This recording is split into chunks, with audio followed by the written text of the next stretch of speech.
Let us begin with fresh summer makeup tips this season. Any makeup during summer has to go through this process. A. Primer.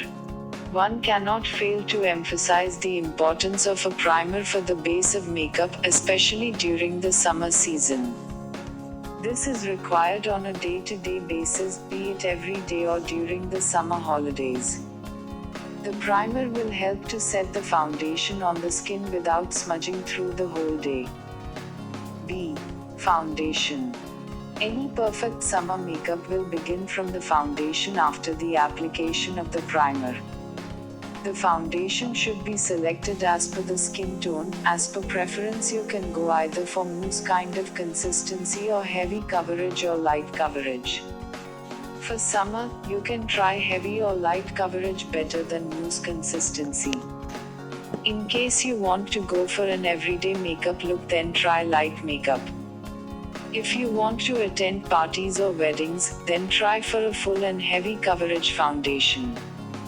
Select foundation closer to your shade, apply on the face with the help of foundation brush or sponge evenly all over face and neck. You can take the best summer makeup foundation which has SPF to use this season. C. Concealer.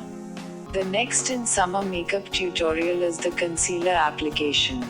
In case of acne spots or pimples or skin discoloration, you can take help of concealer to make the foundation look even on the face. Take concealer of your shade or a lighter shade. Further, you can use red concealer to hide black spots on face. Apply also on tips of face points like nose, chin and forehead to highlight the features of the face. D. Compact powder. The next step is the usage of compact powder. While some prefer to skip this step, it is recommended that it is used during summer. You can take an SPF inbuilt compact powder for summer. This helps to also provide you with a double layer of protection on the skin during the summer season. Apply evenly with the help of an airbrush. Hope this guide on summer face makeup tips was helpful for you.